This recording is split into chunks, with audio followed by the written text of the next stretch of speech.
ఈ వేదిక మీద నేను ఉన్నందుకు నాకు గర్వంగా ఫీల్ అవుతున్నాను. ముందు ముఖ్యంగా ఎందరో మహానుభావులు, అందరికీ వందనాలు. అందరికంటే ముఖ్యంగా ముందు అభిమానులందరినీ చూస్తుంటే నాకు చాలా ఆనందంగా ఉంది.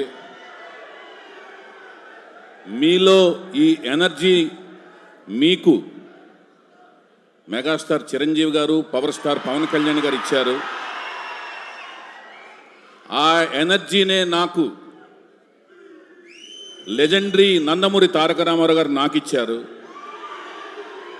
అందుకనే నేను సినిమా రంగానికి వచ్చాను, దర్శకుడిని అయ్యాను, నిర్మాతనయ్యాను. మన సాయి ధరమ్ తేజ్ని పరిచయం చేసే అవకాశం నాకు వచ్చింది. వచ్చినప్పుడు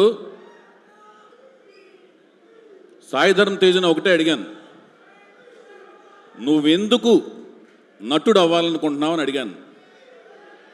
మనోడు చాలా చిలిపి సరదా మనిషి అనమాట. సాయి ధరమ్ తేజ్ చాలా చిలిపి అనమాట. అంటే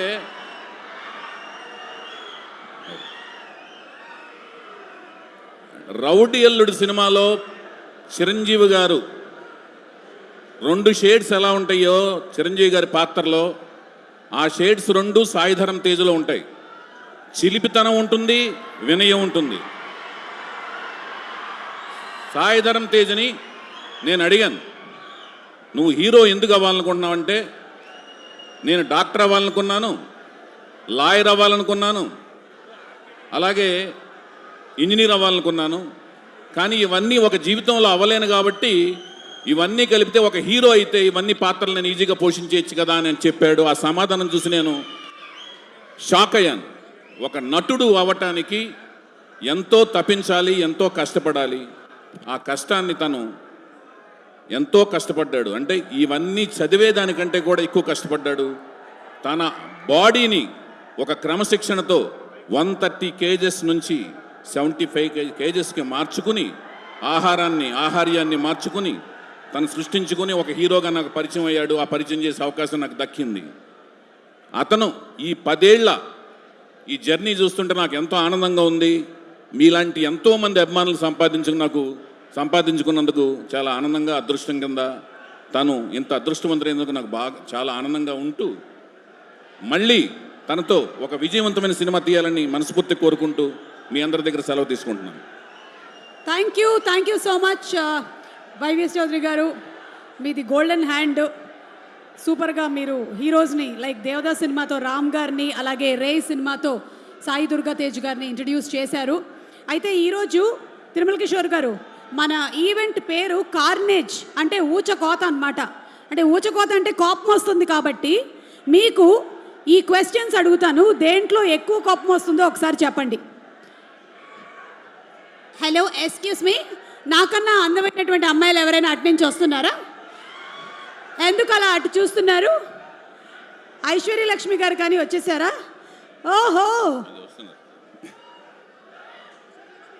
అంతే ఆవిడే అనుకోండి.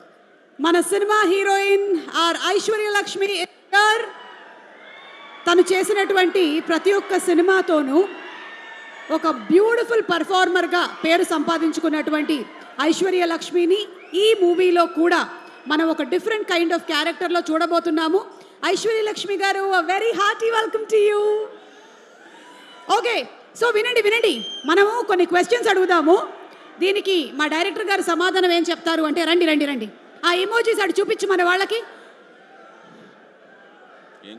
భయ్యా తోడా ప్యాజ్ డాలో. ఓకే,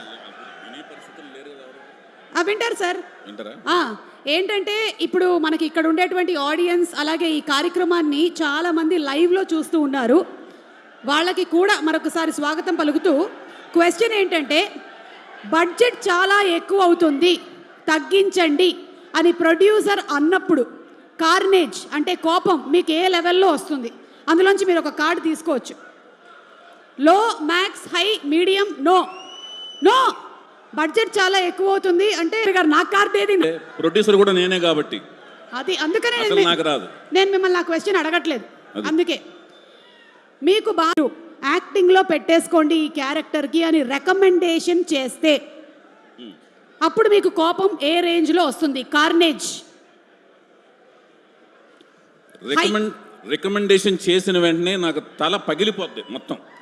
హై రేంజ్లో వస్తుంది కోపం. హై రేంజ్లో కార్నేజ్, ఊచ కోత. ఇంకా వచ్చుకోతాయి. అంటే మీకు క్యారెక్టర్ ఫిట్నెస్ ఉంటేనే తీసుకుంటారు. నాకు నచ్చకపోతే ఏ పని చెయ్యను. నేను ఒక సీతయ్యని, ఎవ్వరి మాట వినేది లేదు, ఎవరి మాట విన్ను. సూపర్ అండి, super. So thank you so much Tirumala Kishore గారు అండ్ వైవిఎస్ చౌదరి గారు. Requesting both of you all to please be seated. Thank you very much. Thank you.